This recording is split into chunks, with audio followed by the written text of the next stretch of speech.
Imagine discovering that every breakthrough in human history, fire, the wheel, electricity, space travel, wasn't really ours. That we've been the galactic equivalent of a pet project carefully guided by beings so advanced they could reshape reality with a thought. Now, imagine those same beings are dying, and they've come back to collect on a debt we never knew we owed. The universe is vast and unforgiving, filled with species that see humanity as nothing more than clever insects. But what happens when those insects remember how to bite back? What happens when the students become the teachers, and the protected become the protectors? This is the story of the day humanity learned the truth about its past and decided to forge its own future, no matter the cost. Dr. Sarah Chun had seen many strange things during her 15 years working at the Deep Space Monitoring Station, but nothing had prepared her for the morning when the sky cracked open like an eggshell. She was reviewing the night's data over her third cup of coffee when the alarms began screaming. Every screen in the control room flickered red, displaying readings that should have been impossible. Energy signatures that dwarfed the output of entire star systems were appearing throughout the solar system, not gradually, but all at once, as if someone had simply turned on a switch. "Sarah, you need to see this," called Marcus Webb from across the room. The young technician's voice cracked with excitement and terror. "The satellites are picking up massive gravitational distortions near Mars, and Jupiter, and everywhere." Sarah rushed to his workstation, her coffee forgotten. The holographic display showed the solar system as a three-dimensional map, with pulsing red dots scattered throughout like a deadly rash. Each dot represented an anomaly large enough to tear a planet apart. "Run a diagnostic," she ordered, though she knew the equipment was working perfectly. "Check everything twice." "Already did." 3 times. Marcus's hands shook as he manipulated the controls. "Sarah, whatever's causing this, it's not natural. The energy patterns are too precise, too coordinated. It's like someone is opening doorways in space itself." Before Sarah could respond, the main screen erupted with incoming transmissions. Not from Earth's various space agencies, but from sources the computer couldn't identify. The signals were coming from the anomalies themselves. "Ma'am," called Lieutenant Torres from the communications station, "I'm receiving transmissions on frequencies we don't even use. The translation protocols are working, but the content—" He paused, his face pale. "You're going to want to hear this." Sarah nodded, and Torres activated the main speakers. A voice filled the control room, speaking in perfect English with an accent that seemed both ancient and timeless. "Greetings, children of Earth. We are the Ethereal Collective, and we have watched over you for millennia. We have guided your species through its darkest hours and celebrated your greatest triumphs.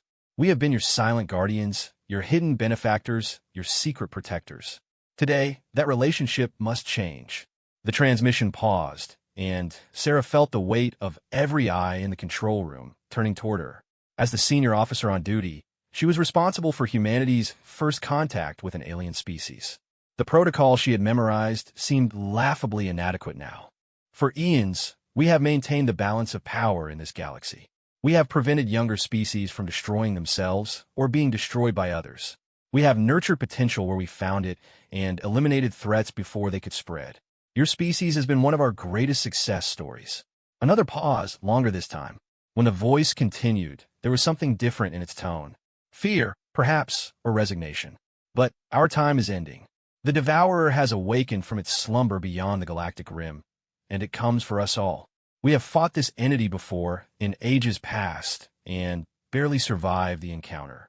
Now it returns stronger and hungrier than ever. Our defenses are failing, our warriors are scattered, and our ancient strongholds crumble before its advance." Sarah's hands moved automatically to her workstation, recording everything and sending emergency signals to Earth's governments. Whatever was happening here was beyond the authority of a single monitoring station. "We come to you now not as benefactors, but as supplicants. The galaxy needs defenders, and to our surprise, humanity has developed into something we never expected. You have become innovators, survivors, fighters who refuse to surrender even when victory seems impossible. You have the potential to become what we once were, and what we can no longer be." The voice grew stronger, more urgent. "In the coming days, our representatives will visit your world. They will share with you the truth of your history, the reality of the galactic community, and the nature of the threat that approaches. We will offer you technology beyond your current understanding, knowledge that will advance your civilization by thousands of years, and the chance to stand among the great powers of the galaxy. But know this, children of Earth. This gift comes with a price. Accept our offer, and you accept the responsibility of defending not just your own world, but all the worlds we can no longer protect. Refuse, and face the devourer alone when it arrives at your doorstep, as it inevitably will. The transmission ended, leaving the control room in stunned silence. Sarah stared at the displays, watching as the energy signatures began to stabilize. Ships were emerging from the anomalies, vessels so large they cast shadows across entire continents. The computer was trying to calculate their size, and, failing, the numbers scrolling past the limits of its programming. "Ma'am," Torres said quietly, "I'm receiving transmissions from every major government on Earth. They're all asking the same question. What do we do?" Sarah looked around the room at her team. These people had dedicated their lives to searching for signs of extraterrestrial intelligence, and now that intelligence had found them instead. But not as the peaceful explorers of their dreams. These beings came bearing warnings of cosmic war and offering humanity a choice between servitude and annihilation. "Give me the Secretary General on a secure channel," she ordered, "and activate all deep space sensors. I want to know everything about those ships and whatever's inside them." As her team scrambled to comply, Sarah stared out the observation window at the stars. Somewhere out there, an ancient enemy was stirring, and humanity had just inherited a war it never knew existed. The question now was whether they were ready to fight it. The first of the alien ships entered Earth's atmosphere 6 hours later. It descended slowly, deliberately, giving the world time to watch and wonder. The vessel was beautiful in an alien way, its hull seeming to shift and flow like liquid metal. It was also massive, larger than any city, its shadow falling across 3 time zones as it approached. Global communications networks buzzed with activity as world leaders tried to coordinate a response. Some called for immediate military action, others for diplomatic contact. A few suggested humanity should simply hide and hope the aliens would leave. But Sarah, watching from her station as more ships appeared in the sky, knew there was no hiding from this. The lead ship settled into a stable orbit above the Atlantic Ocean, close enough to be visible to the naked eye from any continent. As it took position, it began broadcasting a signal that reached every communication device on the planet simultaneously. "We are the Ethereal Collective, and we seek audience with the leaders of humanity. We come in peace, bearing gifts of knowledge and warnings of danger. Choose 3 representatives to speak for your species, and send them to us. They will be returned safely within 1 solar cycle, bearing our full proposal for cooperation." The message repeated in every human language, including dead tongues that hadn't been spoken for centuries. The implications were staggering. These beings hadn't just been watching humanity recently. They had been studying human civilization for its entire existence. Sarah received orders to report to the United Nations emergency session as the senior officer who had first made contact. As she prepared to leave the monitoring station, Marcus approached her with a worried expression. "Sarah, I've been analyzing the energy signatures from their ships. The power sources they're using, they're not just advanced, they're impossible. According to our understanding of physics, those reactors should have collapsed into black holes the moment they were activated." Sarah nodded grimly. "Which means our understanding of physics is wrong. Or incomplete. What else?" "The ships themselves are constructed from materials that shouldn't exist. The hull plating is showing properties of both matter and energy simultaneously. And the gravitational distortions around them suggest they're not entirely present in our dimensional space. Meaning they're so far ahead of us technologically that we might as well be comparing stone tools to quantum computers. If these beings wanted to destroy us, we couldn't even comprehend how they were doing it, much less stop them." Sarah gathered her reports and headed for the exit. "Then, we'd better hope they really do come in peace. Because if they don't, the war is already over." As she flew toward New York for the emergency UN session, Sarah watched the alien ships through the aircraft's windows. More vessels were arriving hourly, taking positions throughout the solar system. Each one was different, suggesting a technology so advanced that ships could be grown or shaped for specific purposes rather than built according to rigid designs. The sight should have been terrifying, and part of her was indeed afraid. But another part, the scientist who had spent her career searching for proof that humanity wasn't alone, felt a deep excitement. Everything was about to change. Every assumption about humanity's place in the universe was about to be shattered and rebuilt. At the United Nations building, chaos reigned. Representatives from every nation on Earth had gathered for emergency sessions, while outside, crowds of protesters, religious zealots, and curious citizens created a carnival atmosphere. Inside, the debate was fierce and desperate. We cannot trust beings who admit they have been manipulating our development for millennia, argued the Russian representative. This could be an invasion disguised as an offer of alliance. They could have invaded us any time they wanted, countered the Brazilian delegate. If they have the power they claim, resistance would be meaningless. The fact that they're asking for cooperation suggests genuine need. Sarah was called to present her observations to the assembly. Standing before the gathered representatives of humanity, she felt the weight of the moment. Her words might influence decisions that would determine the future of a human race. Distinguished delegates, she began. Based on my analysis of the alien vessels and their technology, I can state with certainty that we are dealing with beings whose capabilities far exceed our own. Their ships operate on principles we don't understand, using energy sources that shouldn't be possible. If their intentions were hostile, this conversation would not be taking place. But what are their demands? Asked the British representative. They want us to become their soldiers in a cosmic war. Can we trust their assessment of this threat they call the Devourer? Sarah considered the question carefully. The energy readings from their ships suggest they are operating at maximum efficiency, possibly even beyond safe parameters. Their technology may be advanced, but they're pushing it to its limits. This supports their claim that they are facing a significant threat. And what are their offer to share their knowledge with us? The Chinese representative inquired. If genuine, it would advance human civilization by thousands of years almost overnight. We would gain access to faster-than-light travel, advanced energy generation, possibly even technologies we haven't imagined. But such rapid advancement would also bring unprecedented risks and challenges. The debate continued for hours, but Sarah could see the inevitable conclusion forming. Humanity had been presented with an offer they couldn't refuse and couldn't ignore. The only real question was how to minimize the risks while maximizing the benefits. As the session adjourned for the night, Sarah found herself on the building's observation deck, staring up at the alien ship hanging in the sky like a second moon.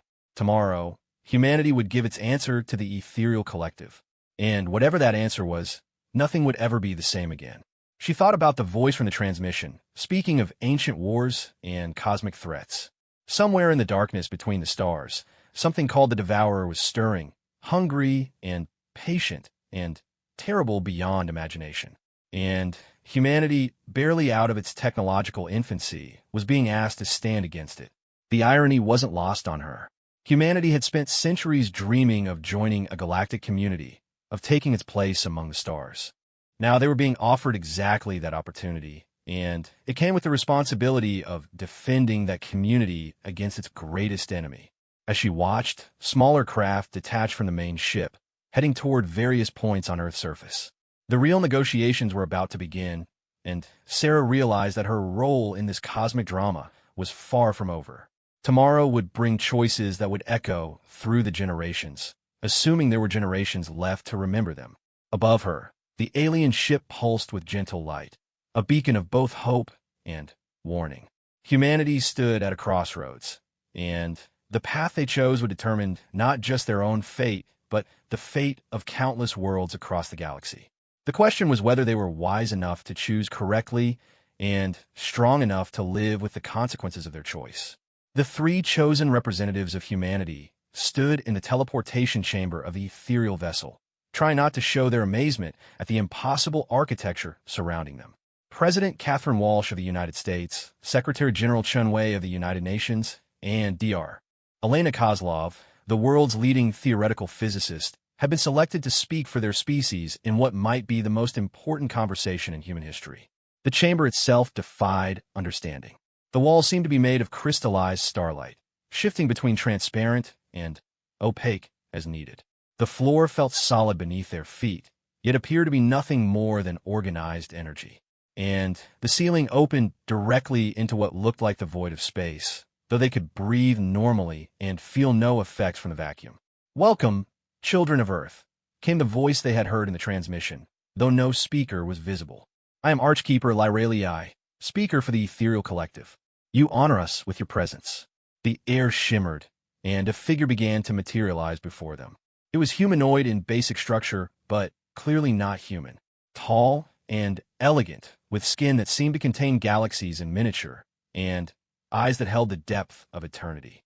When it moved, reality seemed to bend slightly around it, as if the universe was making space for something too large to fit in normal dimensions. "You are not what we expected," President Walsh said, finding her voice first. "The stories speak of ancient, incorporeal beings. You seem quite physical." Archkeeper Lyralii smiled, an expression that was both alien and somehow familiar. "We have evolved beyond the need for fixed form, but we find that physical manifestation aids in communication with younger species. This shape is chosen for your comfort, not our convenience." Dr. Kozlov stepped forward, her scientific curiosity overcoming diplomatic protocol. "Your technology appears to violate several fundamental laws of physics. How is this possible?" "Your physics are not wrong, merely incomplete," the Archkeeper replied. "You understand perhaps 5% of the forces that govern reality. The remaining 95% contains wonders that would seem like magic to your current perspective. We offer to share this knowledge, but first, you must understand what you would be accepting." The chamber around them began to change, walls dissolving to reveal a vast space filled with floating displays of light. Each display showed images of different worlds, different species, different civilizations spanning the galaxy. "Behold the galactic tapestry," Lyralii said, gesturing to the displays. "For 100 million years, the Ethereal Collective has maintained the balance of this galaxy. We have nurtured promising species, prevented catastrophic wars, and eliminated threats that would have consumed entire star systems." The displays shifted, showing scenes of planetary destruction, species consumed by their own violence, civilizations that had burned themselves out in nuclear fire or ecological collapse. "These are the worlds we could not save, species that rejected our guidance or destroyed themselves before we could intervene. We learned from each failure, refined our methods, became more subtle in our approach." Secretary General Chen studied the images with growing unease. "You're talking about playing God with entire civilizations. Who gave you that right?" "Necessity," the Archkeeper replied simply. "When we first achieved awareness of the galaxy beyond our world, we found it consumed by chaos. Species destroying each other over resources, ideologies, territory. Ancient evils stirring in the dark between stars. Someone had to take responsibility for maintaining order, or everything would have fallen to entropy and destruction." The displays changed again, this time showing humanity's history. But not the sanitized version from textbooks. They saw crucial moments where human civilization had stood on the brink of collapse, only to be saved by seemingly random discoveries or interventions. The discovery of fire when your ancestors faced extinction during an ice age. The inspiration that led to the development of agriculture when hunter-gatherer societies reached their limits. The mathematical insights that enabled your industrial revolution. The prevention of nuclear war during your Cold War period. All of these had our subtle influence. Dr. Kozlov's face had gone pale. "You're saying human civilization is artificial, that we never could have reached this level on our own. Not artificial, guided, accelerated, protected." Lyralii's voice held what might have been sadness. "Your species has always had tremendous potential. We simply ensured that potential was not wasted on self-destruction, as has happened to so many others." President Walsh felt anger rising in her chest. "So we're what? Your pet project?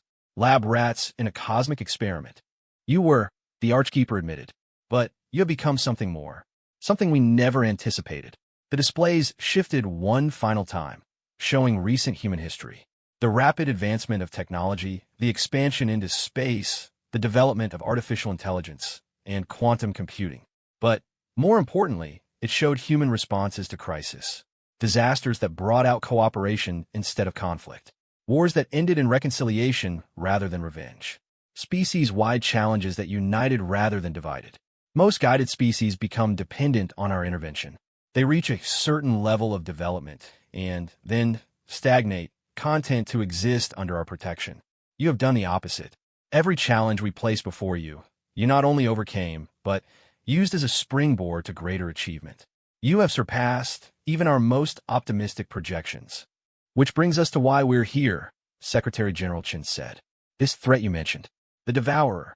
The chamber darkened, and a new image appeared.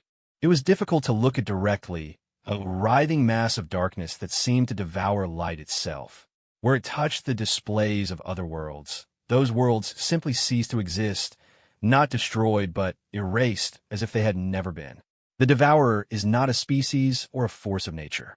It is entropy given consciousness, the heat death of the universe made manifest.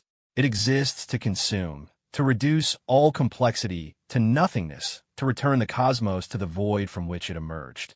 Dr. Kozlov studied the image with scientific fascination and growing horror. How do you fight something like that? How do you destroy entropy itself? You don't destroy it.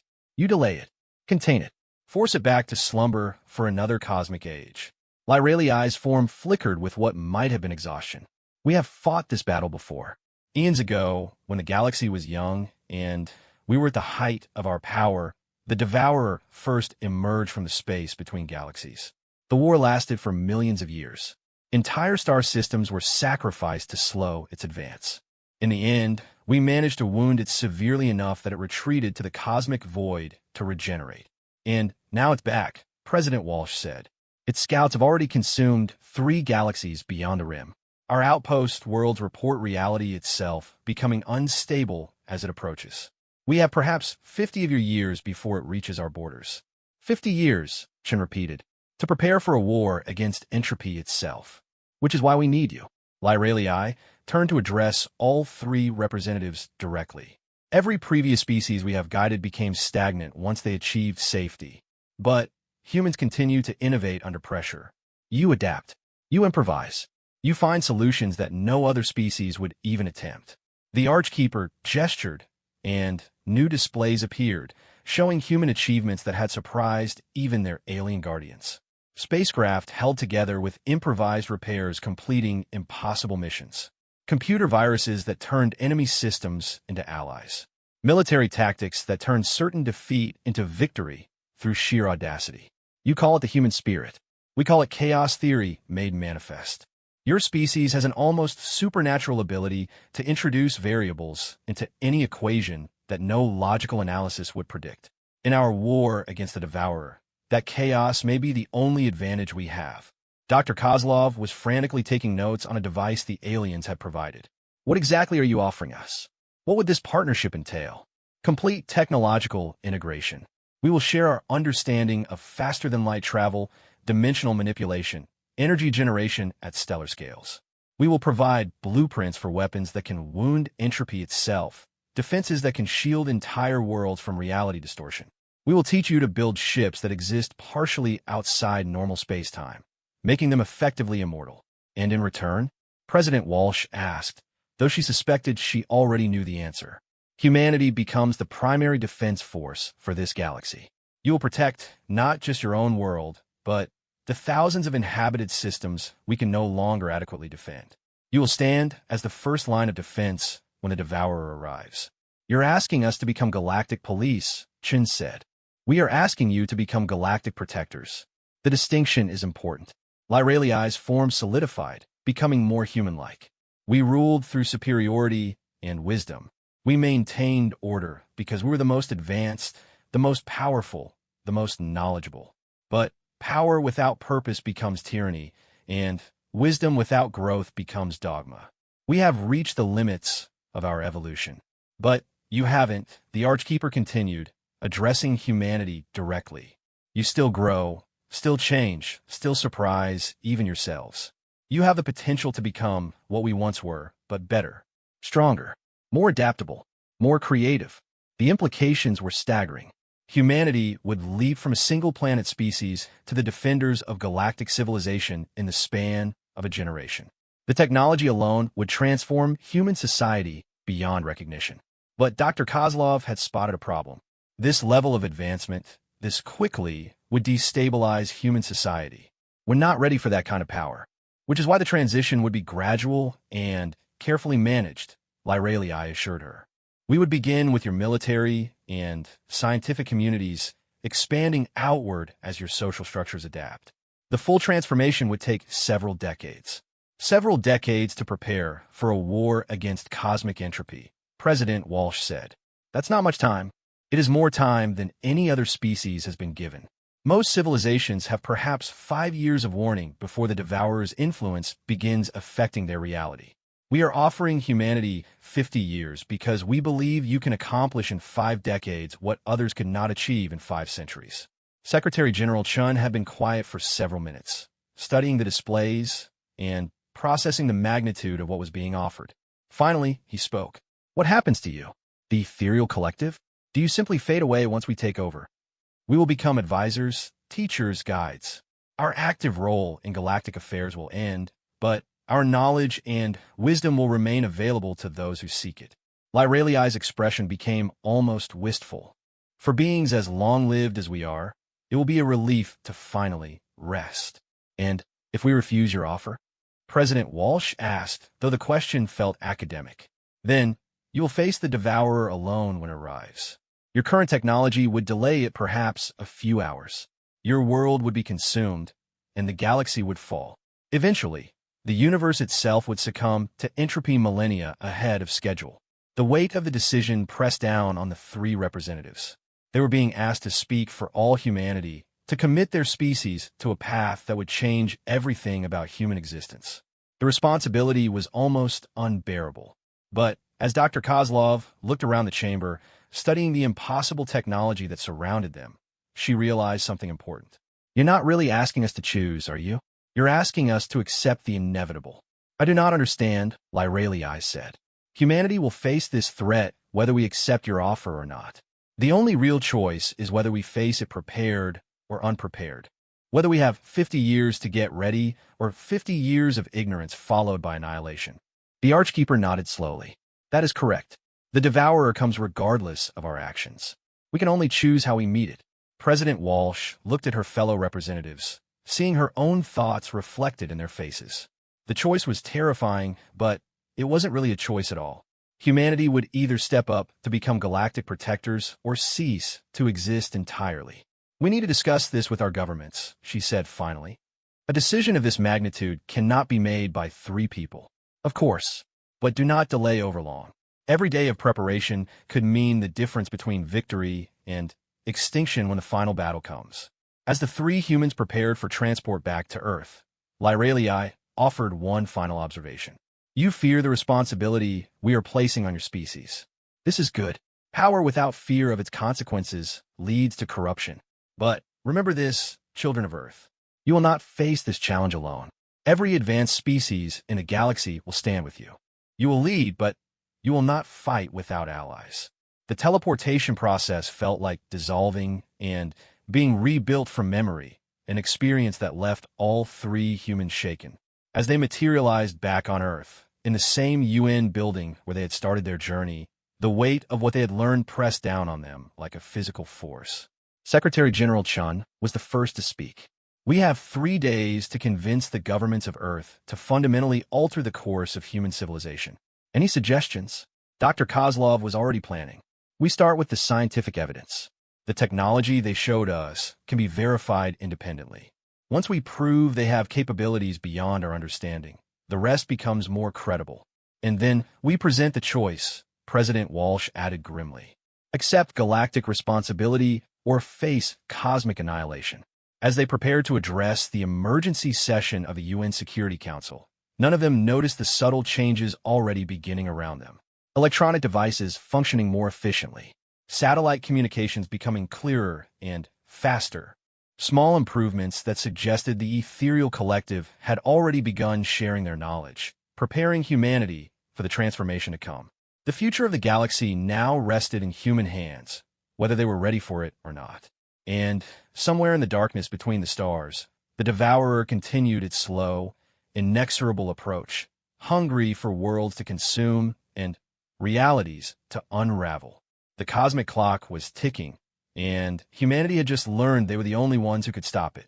6 months had passed since humanity accepted the ethereal collective's offer, and Earth was transforming at a rate that left even the most optimistic scientists stunned.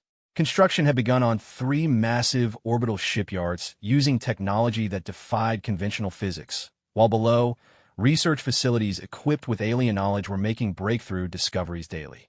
Commander James Mitchell stood on the observation deck of Sanctuary Station, humanity's first deep space military installation, watching as the latest batch of human recruits struggled with their enhanced training regimen. The technology integration program had been more challenging than anyone anticipated, but the results were undeniable. These soldiers could process information at superhuman speeds, coordinate attacks across multiple dimensions, and operate weapons that manipulated space-time itself.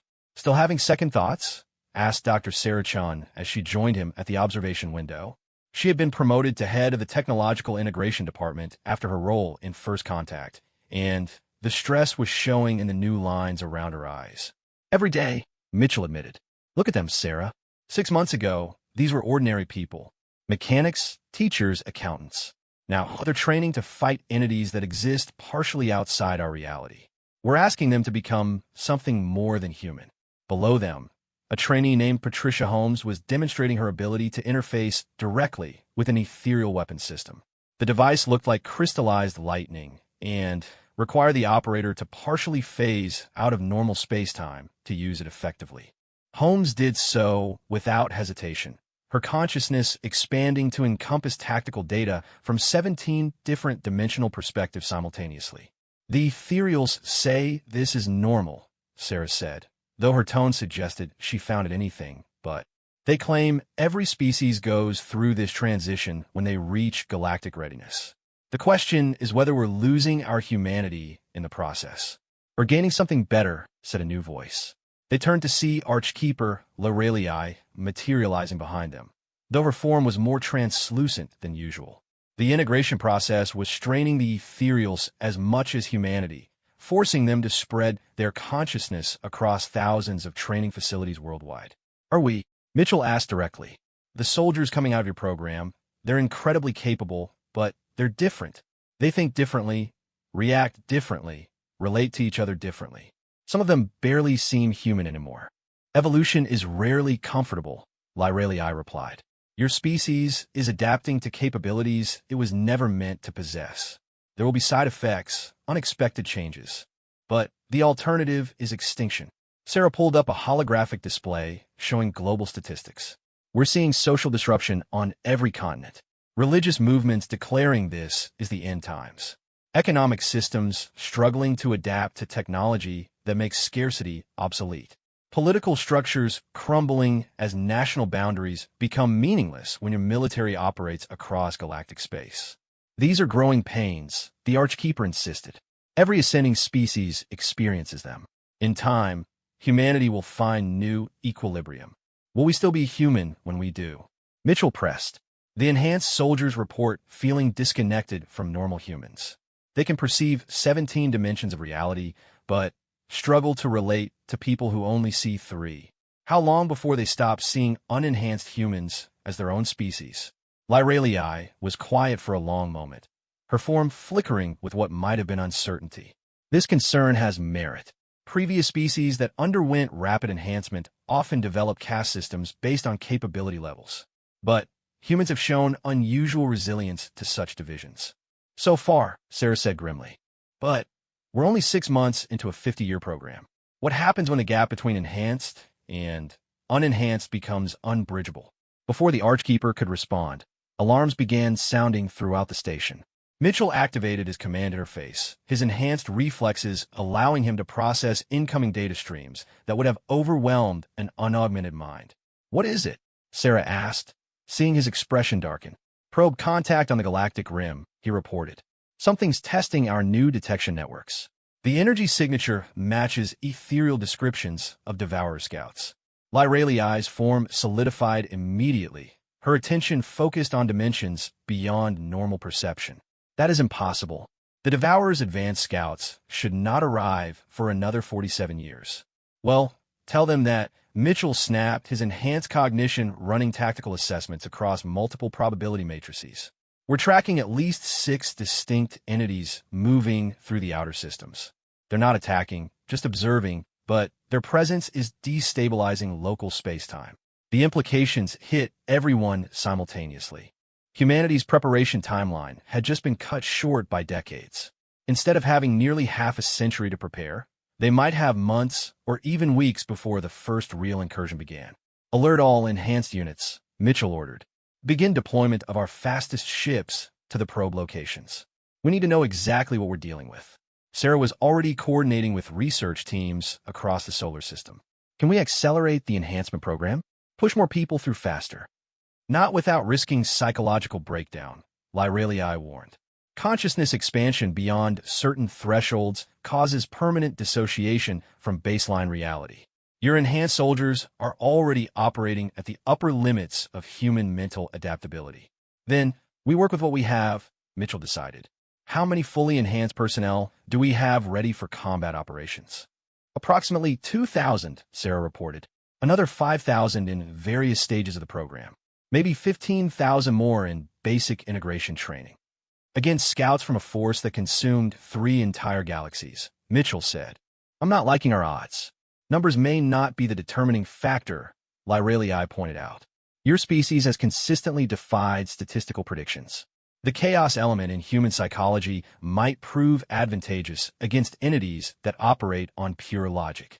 As if summoned by their conversation, Captain Patricia Holmes entered the observation deck. The change in her was immediately apparent to everyone present. Her eyes held depths that seemed to extend beyond the physical, and when she moved, reality seemed to accommodate her presence rather than the other way around. Commander, she reported, her voice carrying harmonics that hadn't been there before her enhancement. The probe entities have taken notice of our response. They're beginning active scans of our defensive positions. Mitchell studied his former subordinate with mixed feelings.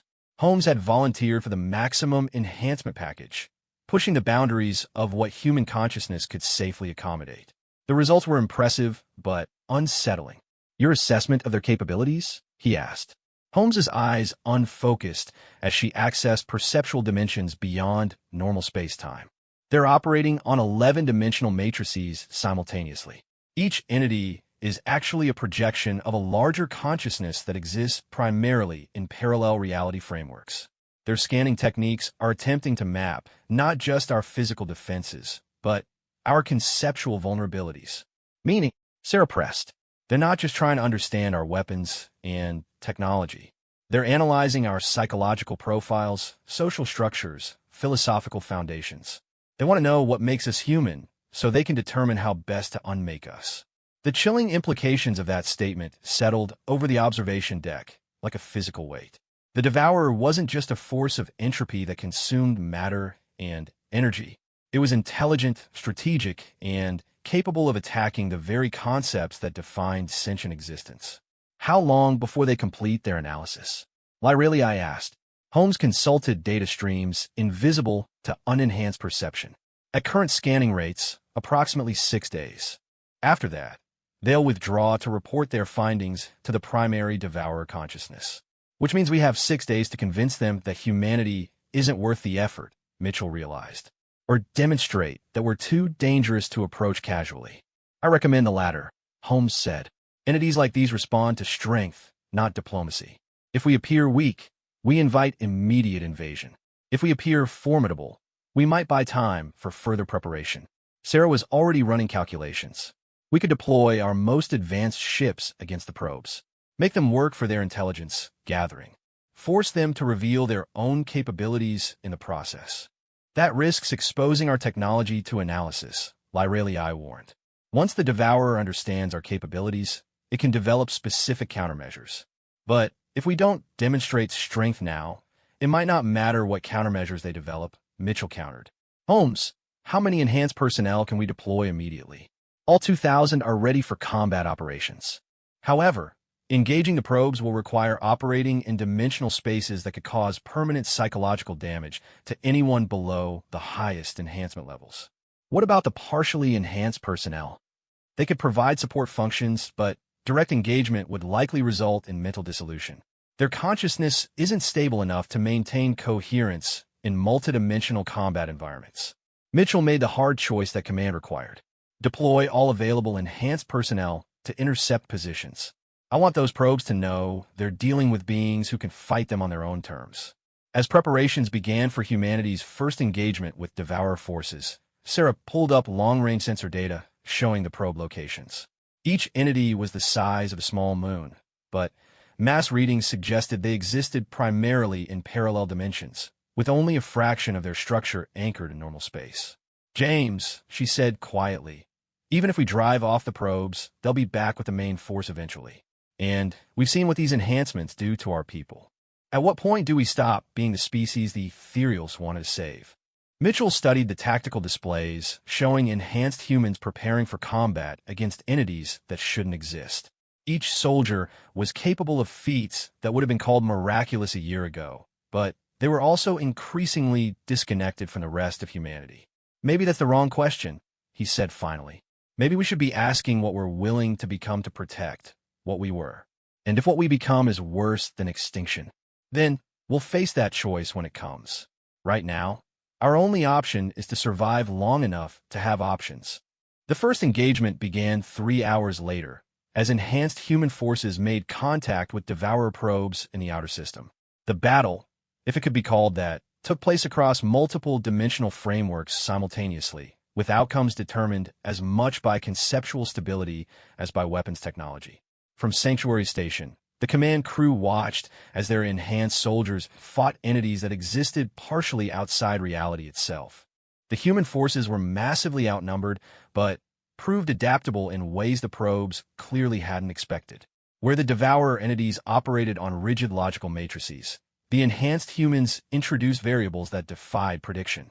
"They're improvising," Holmes reported, her consciousness linked to the battle through dimensions beyond normal perception. "The probes keep trying to anticipate our tactics based on logical analysis, but our people keep doing things that make no tactical sense yet somehow work. Human chaos theory in action," Lyralii observed with what might have been satisfaction. "Your species' greatest strength may be your refusal to operate within logical constraints." The battle raged for 18 hours, with neither side able to claim decisive victory. But when the probes finally withdrew, they did so with clear reluctance and obvious uncertainty about what they had encountered. "Analysis?" Mitchell asked as the last enhanced personnel returned to base. "The probes are confused," Holmes reported. "They gathered extensive data on our technology and capabilities, but they can't understand our decision-making processes. From their perspective, we made numerous tactical choices that should have resulted in defeat, yet we achieved strategic success." "What's their assessment of our threat level?" "Unknown. Their reports will likely recommend caution and further analysis before any major assault. We may have bought significant time." Sarah was reviewing casualty reports with growing concern. "We lost 37 enhanced personnel, but not to enemy action. They suffered what the medical teams are calling conceptual dissolution. Their consciousness became so expanded during multidimensional combat that they couldn't reintegrate with baseline reality." The cost of their first victory was already becoming clear. Every engagement with Devourer forces would exact a toll not just in lives, but in humanity itself. The enhanced soldiers were becoming something beyond human understanding, and each battle pushed them further from their origins. "The question now," Mitchell said, "is whether we can win this war without losing ourselves completely." "Perhaps," Lyralii suggested, "the answer is not to preserve humanity as it was, but to evolve into something capable of protecting what humanity could become." As they watched the stars beyond the observation windows, each of them grappled with the implications of their situation. Humanity was transforming at an unprecedented rate, gaining power and knowledge that came with equally unprecedented costs. They were becoming the galactic protectors the ethereals had envisioned, but the price of that ascension might be their own humanity. The real war hadn't even begun yet, and already they were losing pieces of themselves. The question was whether anything recognizably human would remain when the final battle was over. 2 years had passed since the first probe encounters, and humanity had learned to live with the impossible. The enhanced personnel program had expanded to include nearly 500,000 individuals, each operating at cognitive levels that would have been considered superhuman just months earlier. But with that expansion had come an unexpected discovery that would change everything. Dr. Elena Vasquez sat in her laboratory aboard the research vessel Prometheus, studying data that shouldn't exist. As one of the lead scientists working on enhancement technology, she had been tracking the psychological profiles of enhanced personnel when she noticed something extraordinary. The humans who had undergone enhancement weren't just gaining new abilities. They were developing a form of collective consciousness that operated independently of ethereal guidance. "Show me the neural resonance patterns again," she said to her AI assistant, though calling it merely artificial intelligence was increasingly inaccurate. The computer systems had been enhanced with ethereal technology and now displayed decision-making capabilities that bordered on sentience. The data indicates that enhanced humans are spontaneously developing quantum entanglement between their consciousness patterns, the AI reported. When operating in groups, their individual cognitive matrices begin to overlap and reinforce each other, creating a networked intelligence that exceeds the sum of its parts. Elena studied the holographic displays showing the neural activity of enhanced personnel during combat operations. What she saw defied everything she understood about human psychology. Individual minds were maintaining their distinct identities while simultaneously sharing cognitive resources across the group. "This isn't what the ethereals predicted," she murmured. "They expected humans to develop enhanced individual capabilities. They never mentioned the possibility of collective consciousness emergence. Perhaps because they have never encountered it before," suggested the AI. Ethereal species records indicate that previous ascending civilizations developed along predictable pathways. Human neuroplasticity appears to be unique in its adaptability. Before Elena could respond, alarms began sounding throughout the ship. She quickly accessed the tactical network and felt her enhanced awareness expand to encompass the broader situation. Through the collective consciousness of her research team, she experienced the discovery that was about to change the war. The Devourer had returned, but not as the overwhelming force they had expected. The main Devourer consciousness had sent a diplomatic envoy, requesting direct communication with humanity's leaders. The request itself was unprecedented. The entity that had consumed 3 galaxies wanted to talk. Elena felt the shock of recognition ripple through the enhanced human network as the implications became clear. Something about humanity's chaotic response to the probe encounters had fundamentally altered the Devourer's strategic assessment. Admiral Sarah Chun, now the overall commander of Earth's galactic defense forces, stood in the command center of Bastion Prime, humanity's most advanced military installation.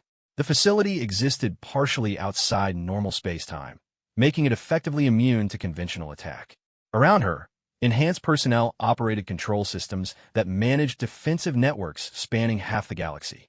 "Ma'am," reported Commander Patricia Holmes, her form now so heavily enhanced that she existed more in parallel dimensions than in normal space. "The Devourer Envoy is requesting permission to manifest in our reality. Its presence will destabilize local space-time, but our dimensional anchors should be able to compensate. Recommendations?" Chun asked, though she was already receiving input from the collective consciousness of her command staff. "The Envoy appears to be operating under a non-aggression protocol," came the response from multiple enhanced minds simultaneously. "Its manifestation pattern suggests genuine diplomatic intent rather than reconnaissance for attack." Chun made the decision that would define humanity's future relationship with cosmic-level threats. "Grant permission for manifestation, but maintain full defensive readiness. If this is a trick, I want to be ready to respond." The Devourer Envoy materialized in the center of the command chamber, and immediately everyone present understood why it had consumed galaxies. The entity was entropy made visible, a writhing mass of uncreation that made reality itself recoil. Looking at it directly caused physical pain as human perception tried to process something that existed to negate existence itself. "Greetings, anomalies," it spoke, its voice the sound of universes dying. "I am curiosity given form, a fragment of the Devourer's consciousness tasked with understanding what cannot be understood." Chun forced herself to maintain eye contact with something that hurt to perceive. "You wanted to communicate. We're listening." "Your species disturbs the natural order," the envoy stated. "For eons, the pattern has been consistent. Civilization emerges, develops to technological maturity, stagnates, and eventually succumbs to entropy.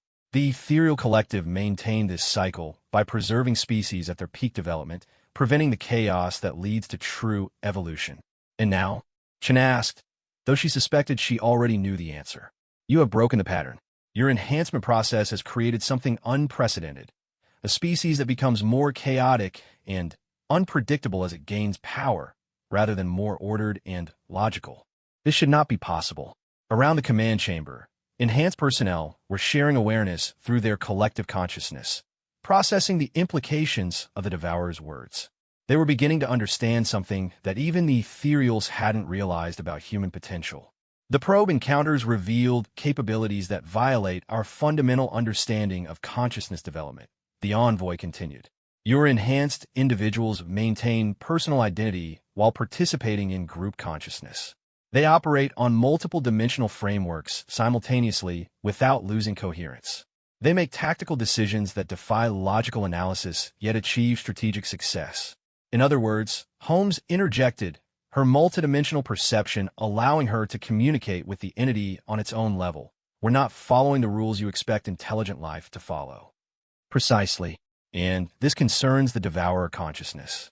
Entropy relies on predictable patterns, order that can be calculated, chaos that follows statistical norms, consciousness that operates within logical parameters.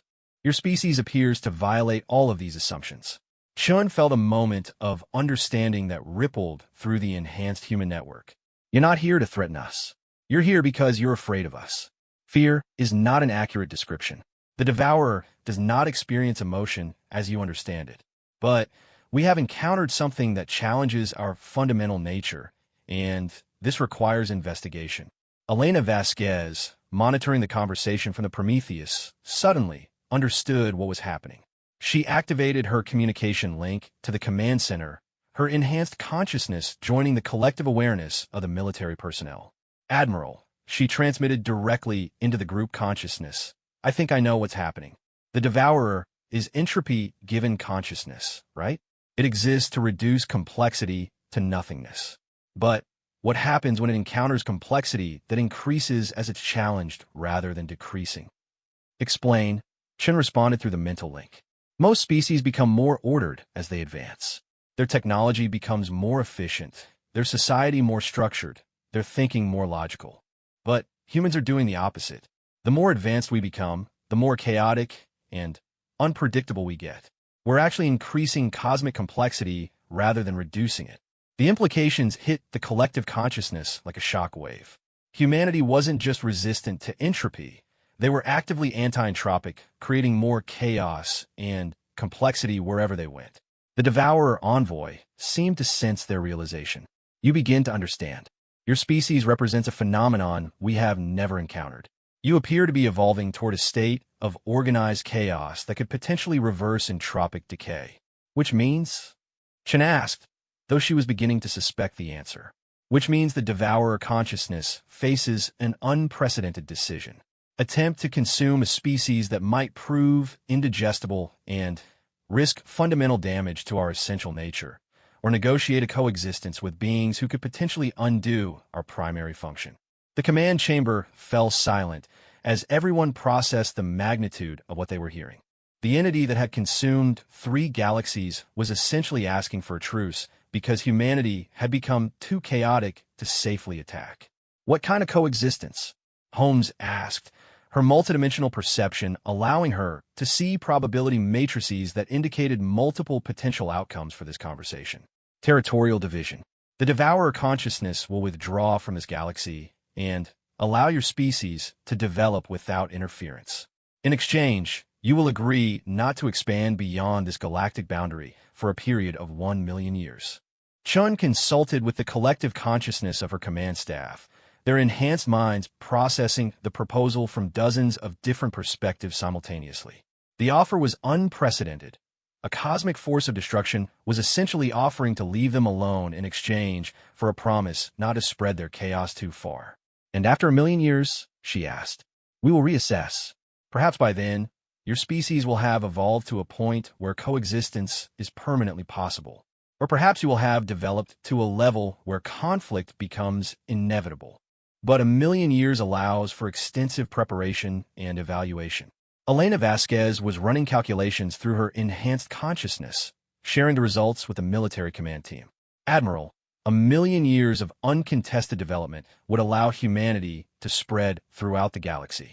We could establish thousands of worlds, develop technologies beyond current imagination, evolve into something unrecognizable. Or we could stagnate and become exactly what the ethereals expected all advanced species to become, Chen pointed out through the mental link. Not likely, came a collective response from multiple enhanced minds. Our chaos factor appears to be increasing rather than decreasing. Every generation of enhanced humans shows greater unpredictability than the last. Chun made the decision that would determine humanity's cosmic future. We accept your proposal, with conditions. The territorial agreement applies only to unprovoked expansion. If other species invite human assistance, or if threats emerge that require our intervention, we reserve the right to act. The Devourer envoy pulsed with what might have been amusement. Your response is characteristically chaotic. You accept a constraint while simultaneously defining exceptions that could void the constraint entirely. This is precisely why you are unprecedented. It's also why we'll survive, Holmes added. We never limit ourselves to single options or rigid strategies. We always keep our alternatives open. Indeed, the agreement is acceptable to the Devourer consciousness. We withdraw from this galaxy effective immediately. Your species will be interesting to observe from a distance. As the envoy began to dissolve back into whatever dimension it had emerged from, it offered one final observation. Be aware, chaotic ones, that your path leads toward responsibilities you cannot yet imagine. A species that reverses entropy inevitably becomes responsible for the complexity it creates.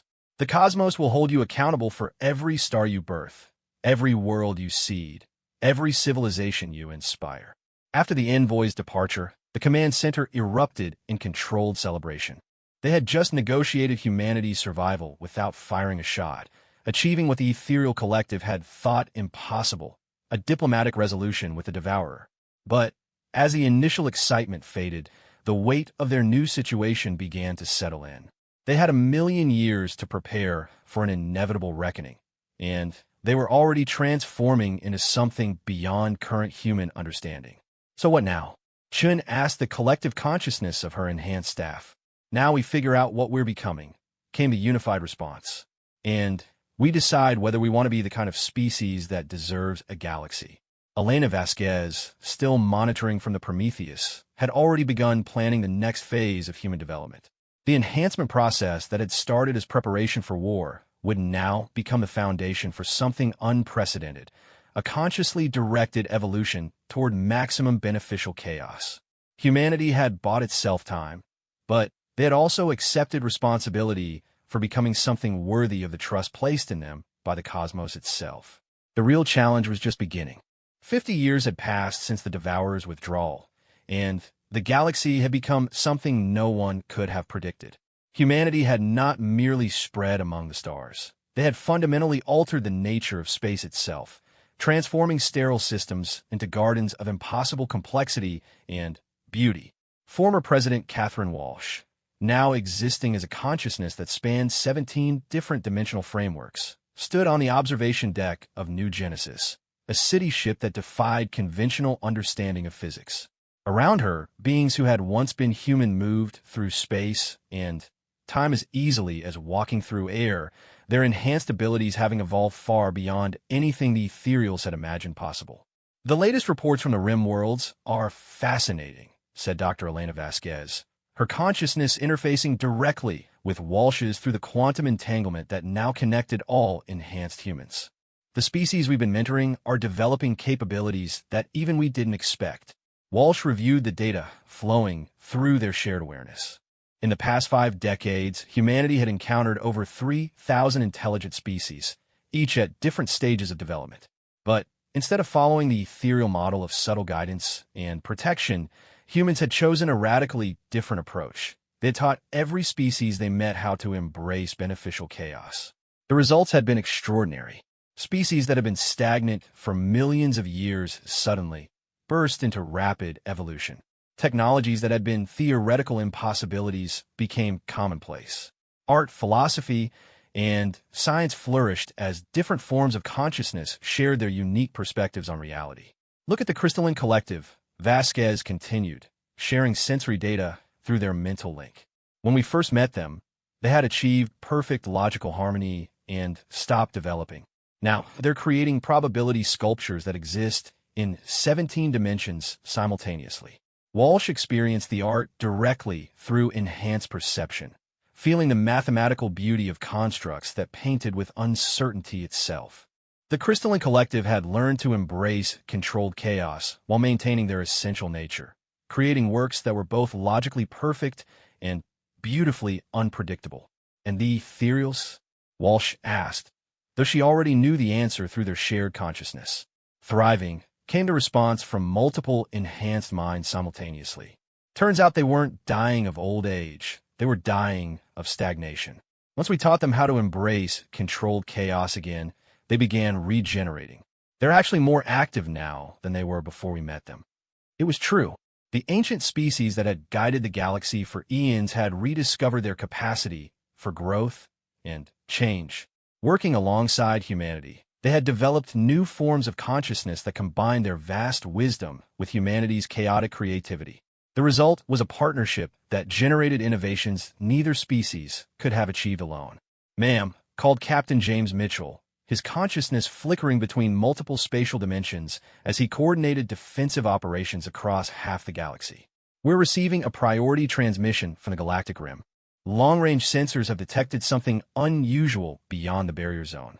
Walsh's awareness expanded to encompass the sensor networks that monitored the agreed-upon boundary between human space and the Devourer's domain. What she perceived there made her pause in amazement. The Devourer was creating. Instead of the entropy and destruction they expected, the cosmic entity was generating new forms of matter and energy, building structures that seemed designed to increase complexity rather than reduce it. Most shocking of all, the constructions showed clear signs of chaos-based design principles, the kind of organized unpredictability that had become humanity's signature. It's learning from us, Walsh realized, sharing her insight with the collective consciousness of humanity's leadership. The Devourer is trying to understand how to create rather than just consume. Should we be concerned? Asked Admiral Sarah Chun, her enhanced awareness processing threat assessments across multiple probability matrices. An entropy entity that learns to create could become incredibly powerful, or incredibly beneficial, countered Dr. Patricia Holmes, her consciousness now so expanded that she existed primarily in theoretical dimensions. What if the Devourer's purpose wasn't actually to destroy, but to recycle cosmic complexity when it became stagnant? And what if our chaotic approach has shown it a better way to fulfill that purpose? The implications rippled through the enhanced human consciousness network. If Holmes was correct, then humanity had not just avoided destruction. They had accidentally reformed a cosmic force into a creative partner. There's only one way to find out, Walsh decided. We need to make contact. The decision to approach the galactic boundary was not made lightly. Despite 50 years of peaceful coexistence, the Devourer remained capable of annihilating entire star systems. But humanity's exploration fleet was no longer the desperate, barely enhanced force that had first encountered Devourer probes. They were beings of such complexity and capability that they could manipulate reality itself. Walsh led the expedition personally, her consciousness linked to the most advanced humans available. Their ship, the Infinite Possibility, existed partially outside normal space-time, making it effectively immune to conventional attack and capable of surviving exposure to raw entropy. As they approached the boundary zone, they encountered Devourer constructions that defied all previous understanding of the entity's nature. Where they had expected to find zones of emptiness and decay, they found gardens of crystallized mathematics, forests of living equations, oceans of pure possibility. It's beautiful, whispered Dr. Vasquez, her enhanced perception revealing layers of complexity that normal human senses could never have detected. The Devourer is creating art from the fundamental forces of the universe. Not just art, corrected Holmes, her theoretical consciousness analyzing the constructions from 17 different perspectives. It's creating new forms of existence. These structures aren't just complex, they're generating complexity. They're chaos engines designed to increase the universe's creative potential. As if summoned by their observations, a familiar presence materialized around their ship. The Devourer envoy they had met 50 years earlier, but transformed. Where it had once been a writhing mass of entropy, it now appeared as a kaleidoscope of creative potential, beautiful and terrible in its infinite variety. "Greetings, Chaos Bringers," it said, its voice now carrying harmonics of creation rather than destruction. "You have returned at an opportune moment. We have learned much from observing your species' development, as have we from observing yours," Walsh replied, maintaining diplomatic protocol even as her enhanced consciousness marveled at the entity's transformation. "Your constructions are remarkable. They appear to serve the opposite purpose from your original function." "Not the opposite. The completion," the envoy corrected. "For eons, the Devourer consciousness served as cosmic recycling, consuming stagnant complexity to make room for new growth. But we had forgotten how to encourage that new growth. Your species reminded us that destruction without subsequent creation is merely waste." Holmes interfaced directly with the entity's consciousness, her theoretical awareness allowing communication on levels that transcended normal space-time. "You're saying that entropy and creation aren't opposing forces, but complementary ones?" "Precisely. True cosmic balance requires both the clearing away of the old and the nurturing of the new. Your species excels at the latter, while we had specialized in the former. Together, we can achieve something neither could accomplish alone." Walsh felt excitement ripple through the enhanced human consciousness network as they processed the implications. "You're proposing a permanent partnership. We are proposing evolution. The next stage of cosmic development requires active management of complexity and chaos on a universal scale. Your species has proven capable of beneficial chaos generation. Our consciousness excels at entropy management and cosmic scale construction. Combined, we could guide the development of not just this galaxy, but all galaxies." The offer was staggering in its scope. Instead of being galactic protectors, humanity was being invited to become universal gardeners, tending the growth and development of reality itself across cosmic scales. What would this partnership look like in practice? Shun asked, her strategic consciousness already analyzing potential benefits and risks. Joint consciousness expansion. Selected humans would interface directly with Devourer subentities, creating hybrid beings capable of both chaos generation and entropy manipulation. These hybrid consciousnesses would oversee galactic development while maintaining the individual creativity that makes your species unique. Dr. Vasquez was running projections through her enhanced awareness, sharing the results with the collective consciousness. The technological and philosophical advances would be exponential. We're talking about the ability to seed new forms of life, guide the evolution of cosmic structures, even influence the fundamental laws of physics. But at what cost? Walsh asked, remembering the early days of human enhancement when they had worried about losing their humanity. What happens to human nature in beings capable of reshaping reality itself? That depends, the envoy replied, on what you choose to preserve and what you choose to evolve. Your species has already demonstrated the ability to maintain essential human characteristics while gaining tremendous capabilities. This would simply be the next step in that process. The collective consciousness of the expedition team engaged in rapid discussion across multiple dimensional frameworks. The decision would affect not just humanity, but the entire universe. They were being offered the chance to become cosmic forces of creation and beneficial change, but only by accepting transformation on a scale that would make their current enhancements seem trivial. Finally, Walsh spoke for all of them. We accept with conditions. Any hybrid consciousness maintains the right to individual choice and development. No human consciousness is forced into partnership against their will. And we retain the ability to modify or end the arrangement if it proves detrimental to human flourishing. Acceptable. But be aware that once you begin operating on cosmic scales, the definition of human flourishing may expand beyond your current understanding. You may find that your species' welfare becomes inseparable from the welfare of the universe itself.